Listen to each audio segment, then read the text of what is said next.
the ranking on the table, the more resilient the market to the shocks.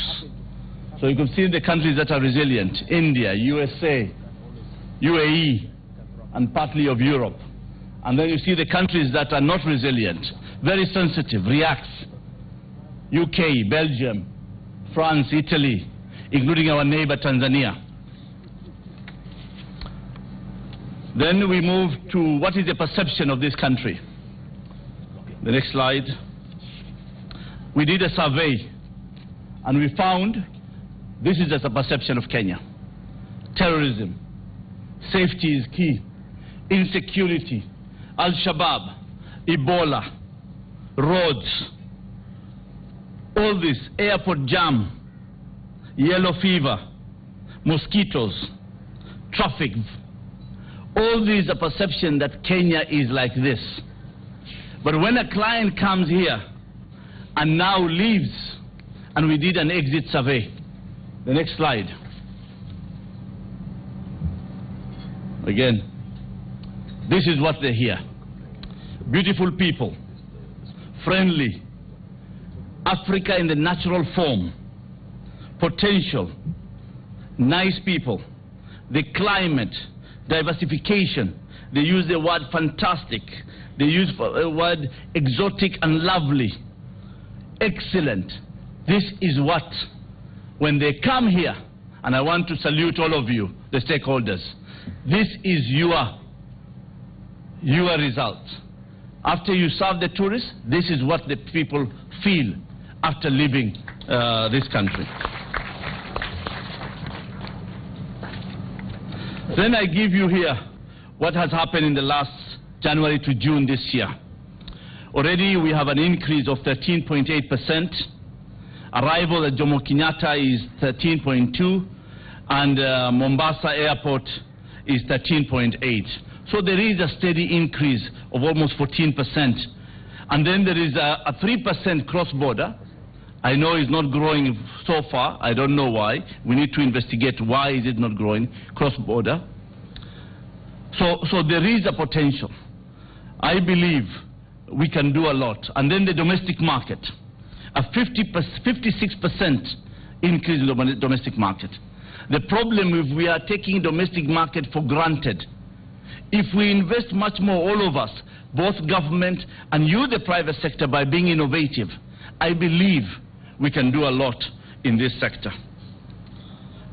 Revenues, you have seen, in the first 6 months we have received 46 billion, 47 billion Kenya shillings.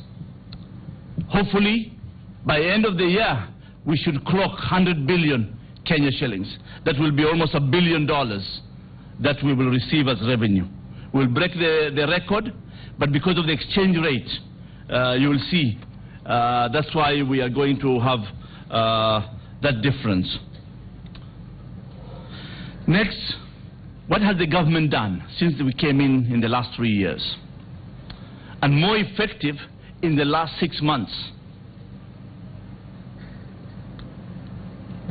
The most important thing is to make the country and the destination affordable. The private sector has raised this in the recovery program and report, the task force report led by the private sector again. Lucy Karume was the chair of that task force report. They gave us all the boxes we should tick, and we have ticked almost all the boxes. Waiver of children below 16 for visas, it has been ticked. Reduce the park entry fees, and I salute KWS. The DG is here, Kitili Mbathi. Reduce the park entry fees, and now VAT has been removed. The Parliament has passed a few in the process. People are saying, you said 1st of July, it has not been approved. When is it going to be approved? When budgets are read, they need through the parliamentary process, and now they have confirmed the bill, the finance bill, and now the President is going to sign in the next couple of weeks, and then it will be effected to be no VAT on park entry fees, not only to national parks, but all parks and reserves. We have private sanctuaries as well. And then the tour operators' commissions, the brokerage fees, and that also VAT has been waived. Theme parks, to develop theme parks and amusement parks, that also VAT has been waived. And then service charge to our employees. You know, we have done about hoteliers, and we did not forget also the staff of the hotels, who when they receive tips and service charge, their 10% service charge, the VAT is on it. Now it has been removed for the employees of Kenya, so that they can be able to have more disposable income. And then we know there is a lot of renovation going on. Renovation, we have duty exemption on all construction materials and renovations of the tourism sector. Only air conditions, which are more of high demand now, then VAT has been removed as well. But what should we do? I think there's a lot to be done. A tourism promotion.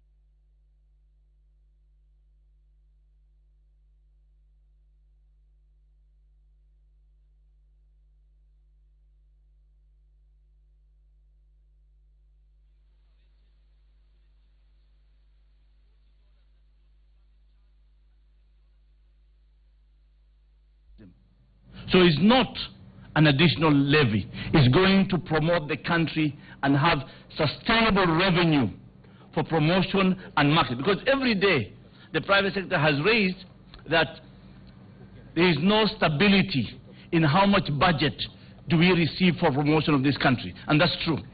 If you compare us and South Africa budget is 12 billion Kenya shillings. Kenya's budget of marketing is 1.5 billion Kenya shillings. So we need to invest heavily. And by creating this levy and a fund into it that for promotion and development, then we are going to have enough money for marketing the destination. Then the 1.2 billion for charter incentives. We are now attracting charters, and a couple of them are coming. Kenya Tourism Board will give you a list of all those charters that we have. And we have received recently the Polish charter that has come from TUI. And thank you to TUI. Mr. Shapi is here with your group. Thank you very much. TUI Poland never bring charters in summer.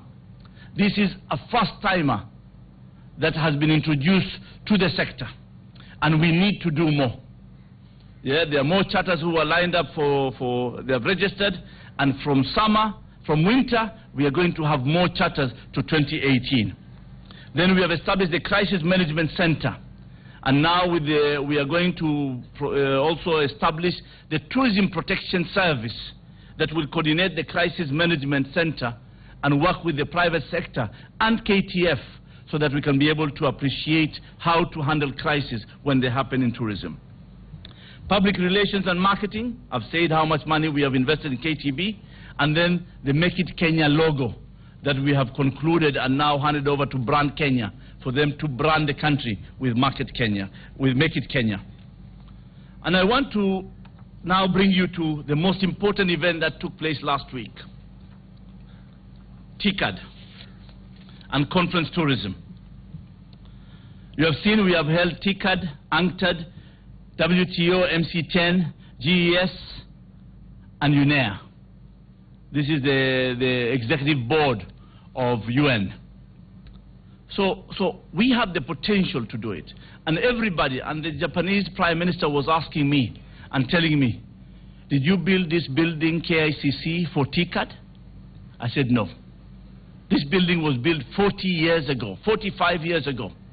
And we are proud, still stand strong, and could handle the level of international standards. Definitely we need to do much more on it, but it has sustained us all this time. So yes, it has happened. Kenya had been ranked the 3rd in Africa for conferencing. And let me tell you, we take things for granted what the government has done, and I want to congratulate His Excellency the President and the Ministry of Foreign Affairs, my sister Amina Mohammed, for bringing the 47 heads of state and heads of government to Nairobi last weekend. 47 of them. I wish I can show you the testimonials that we have received from each and every president and head of government that has come to this conference. Some of them are saying it was the most, Obasanjo testimonial has said, this is the best TICAD he's ever attended. That already is an endorsement. I was with the Prime Minister, escorting the Prime Minister of Japan. What they said is that Kenya will be the gateway for investors from Japan to Africa. And my friends, the last time Kenya has hosted an event like this was in June 1981. Where have we been all this time? From 81, 3 governments have gone, maybe 4. And now we are here. We are holding it. And then we are not proud of what we have done. We must pride ourselves on the achievement of TICAD. You have seen what happened in TICAD. $32 billion were pledged. 73 MOUs were signed by over 20 companies that have signed those MOUs. An estimated of 12 billion pumped into the economy. We still can do more. Conference tourism, we need to invest and we need to focus this time.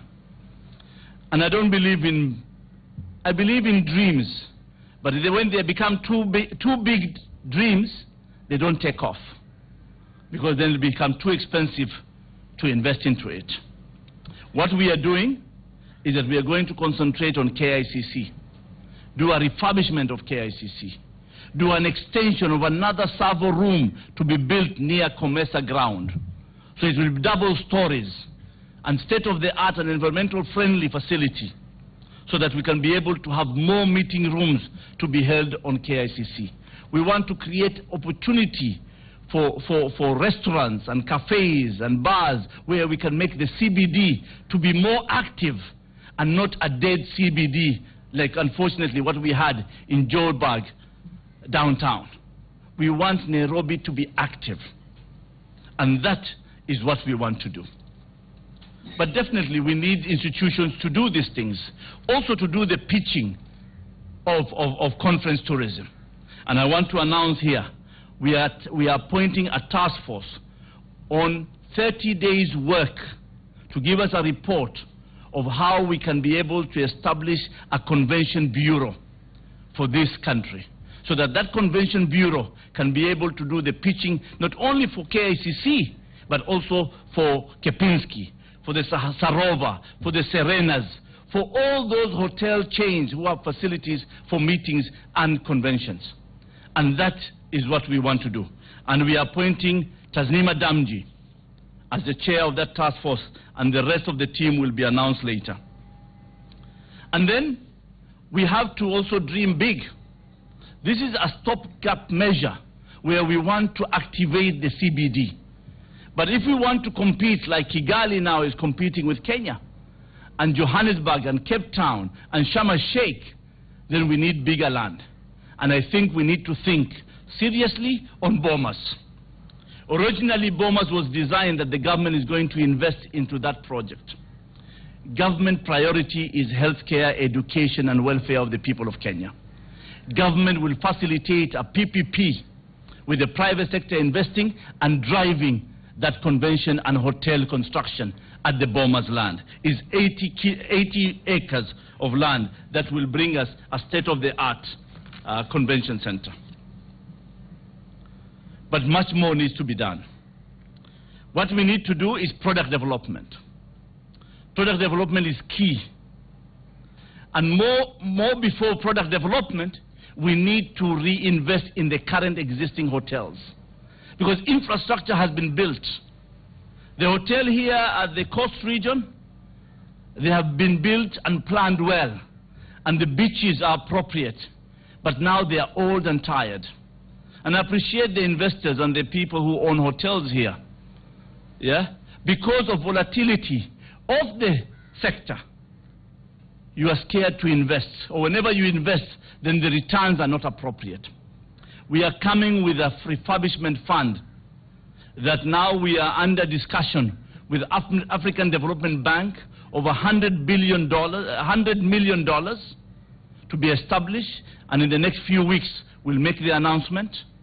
And then the older you are, the more you are entitled to approach this fund so that it can be able to help you.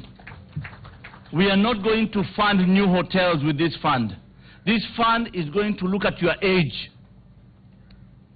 Are you entitled? Are you privileged to do it? And then we want to fix the interest rate from between 5 to 6% maximum, so that you can be able to take it and repay it as well. But let me tell you, it's not free money. You must pay it. Because you must pay it. Because that fund should help somebody else elsewhere. So this refurbishment fund, we are almost in the final stage, and His Excellency the President will announce it very soon. The second thing is new products. New products, I want to congratulate the English Point Marina. That's a new product. Innovations we need to bring in, and many more. And even in our own hotels, we need to bring new product and innovation. It's important to have regulations to manage it, and classifications.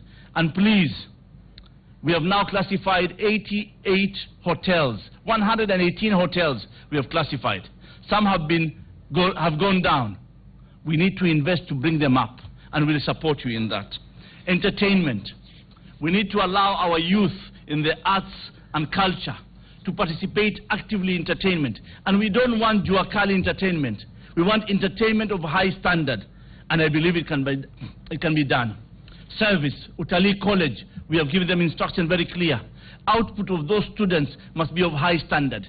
And we are going to consult you, the private sector, to tell us what type of service you want us to give you in terms of courses, so that you can have the right capacity. And then marketing is very key. And we have talked about Kenya Tourism Board.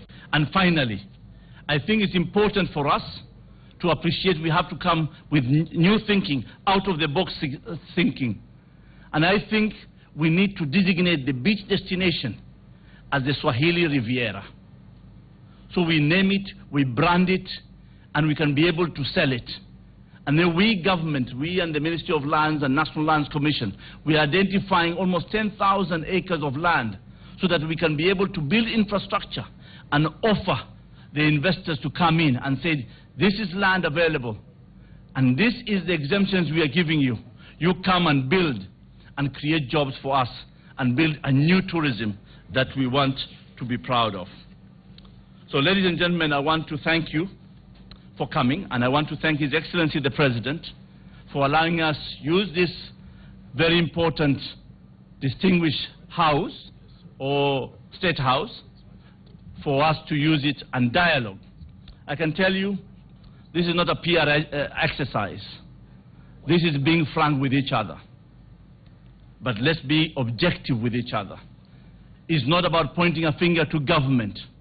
It's about working together, government and private sector, so we can achieve. When we complain too much, when we are bad-mouthing our own country every time, when we are negative, we are not going to achieve anything, ladies and gentlemen. I am your minister, at your disposal, to work with you so we can be able to transform this country and this sector. Thank you, and God bless you.